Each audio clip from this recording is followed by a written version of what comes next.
여보세요? 아, 네, 선생님. 덕분에 잘 해결이 돼가지고 아, 불어가가 잘 됐더라고요. 예, 너무 감사드려요. 잘 예, 해결됐습니다. 예, 네. 네, 알겠습니다. 고맙습니다. 네. 몽키와 함께 우리 손을 울려보세.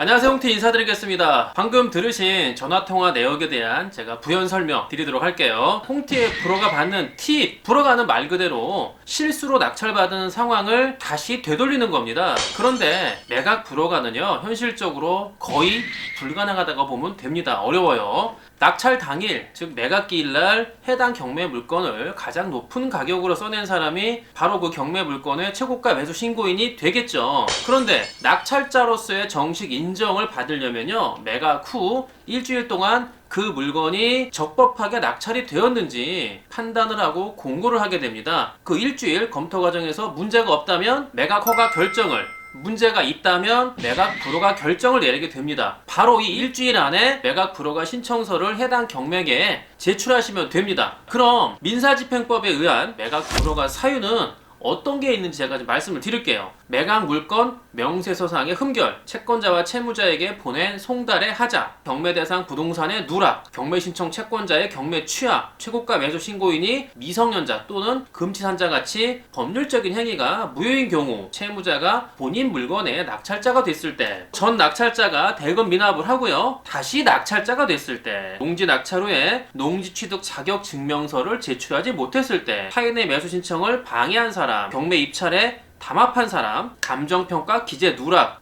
정말 나열하다 보면은 이유가 엄청 많은 듯 보여져요. 그런데 정작 이 많은 이유에 해당돼서 낙찰 불허가가 내려지는 경우는요, 생각보다 많지 않습니다. 이유가 뭘까요? 이미 경매 개시 결정이 내려지고요, 매각물건 명세서가 마무리가 된 경매 물건은 하자가 없기 때문이에요. 대부분 낙찰자의 실수랍니다. 즉 입찰 금액을 높이 써놓은 경우가 전부라고 해도 과언은 아닌 듯 저는 보고요. 그렇기 때문에 낙찰자 본인의 실수를 법원에서 인정해 준다는 것이 결코 쉬운 결정이 아니겠죠. 그러면은 불허가를 받는 방법은 전혀 없는 건가요? 아니죠. 경매 22년 해오는 제가 볼 때 전혀 하자가 없어요. 아무런 문제가 없이 그냥 입찰 가격을 높이 써냈어요. 그런 실수에서도 불허가 결정을 받는 사례들이 심심치 않게 나오는 것도 현실이에요. 지난 3월 31일 부산지방법원에서 낙찰된 사건 번호 2018 타경의 11472, 부산 동구 수정동에 위치한 전용면적 10평 오피스텔을 보여드리겠습니다. 감정가 6,200만원, 1회 유찰돼서 4,960만원까지 내려갔고요. 5,450만원에 단독으로 정땡땡이란 분이 낙찰을 받았습니다. 이 오피스텔은요, 2002년 준공돼서 좀 낡은 듯 보여져요. 그런데 혼자 살기에는 10평이면 뭐 괜찮지 않을까요? 적절하게 보여요. 등기부 현황과 임차인 현황을 볼게요. 2018년 12월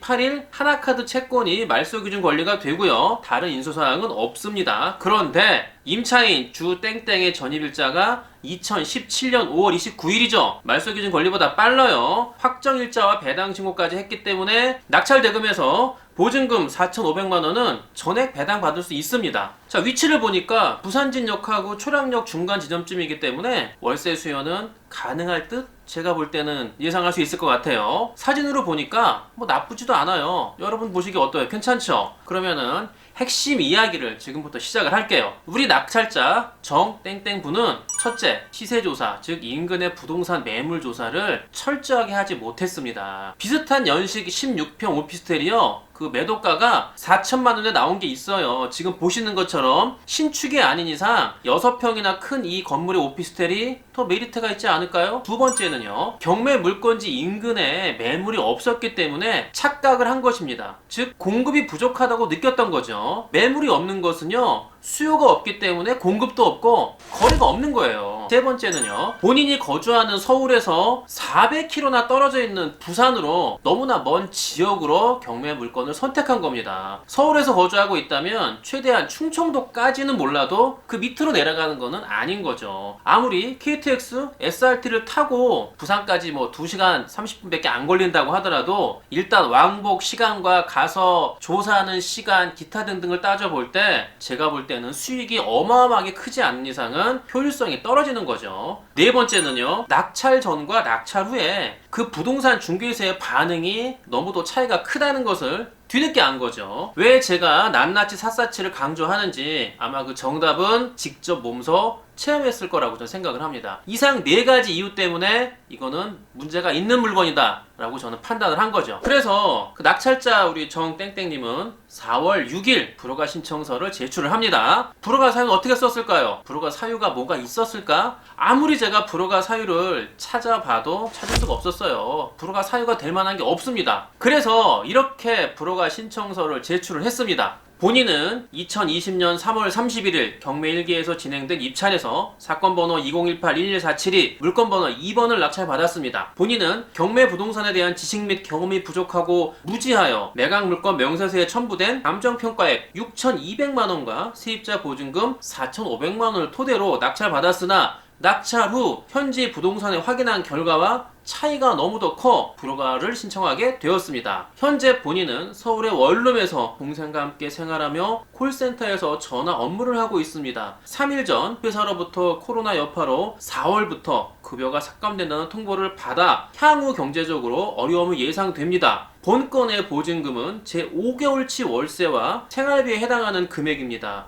코로나로 인해 경기가 좋지 않아 본 물건을 받게 되면 금전적인 손해와 마음고생이 불가피할 것으로 생각돼 밤잠을 이루지 못하고 있습니다. 이에 불허가를 신청하오니 부디 허락하여 주시기를 간절히 요청드립니다. 자, 여러분 어떠세요? 이게 단 10줄짜리거든요. 이 10줄짜리 신청서가 어떻게 보면은 성의도 없고요. 진정성도 없어 보여요. 그런데 2020년 4월 7일 매각 불허가 결정이 내려졌습니다. 이유는 바로 이거예요. 솔직한 자기 고백적 현실인 거죠. 물론 아직 미혼이고 젊은 아가씨의 하소연이 우리 사법보좌관의 마음을 움직였다고 볼 수도 있어요. 그런데 아무런 문제가 없고 하자가 없는 물건의 불허가 팁은요, 솔직하게 있는 그대로 자기 고백을 하는 거죠. 물론 매각물건 명세서에 감정평가서에 하자가 있으면 그 중대한 흠을 가지고 불허가 신청을 하면 되겠죠. 그렇지 않다면 어쩔 수 없습니다. 정직하고 솔직한 게 바로 정답인 거죠. 자, 그러면은 마무리를 하면서 제가 우리 제자분이 보낸 이메일을 여러분께 읽어 드리도록 하겠습니다. 홍티 선생님, 금요일에 신청하고 토요일에 바로 상담해 주신 것 정말 감사하고요. 1시간 동안 상담하면서 많이 배우고 느낀 시간이었어요. 팁 주신 거 썼는데 잘 해결되었습니다. 그리고 우편물 보내고 담당 경매계에 전화해서 불쌍한 척 했습니다. 잠도 못 자고 있다고 꼭 좀 부탁드린다고 거의 우는 떨리는 소리로 말했습니다. 진심으로 감사드리고 제 보증금 구해주신 거 2배, 3배 하시는 사업 번창하시기를 바랍니다. 정땡 드립. 제가 여러분들한테 드리고 싶은 얘기는요, 불허가 신청을 하려고 어거지로 이유를 끌어다가 들이대고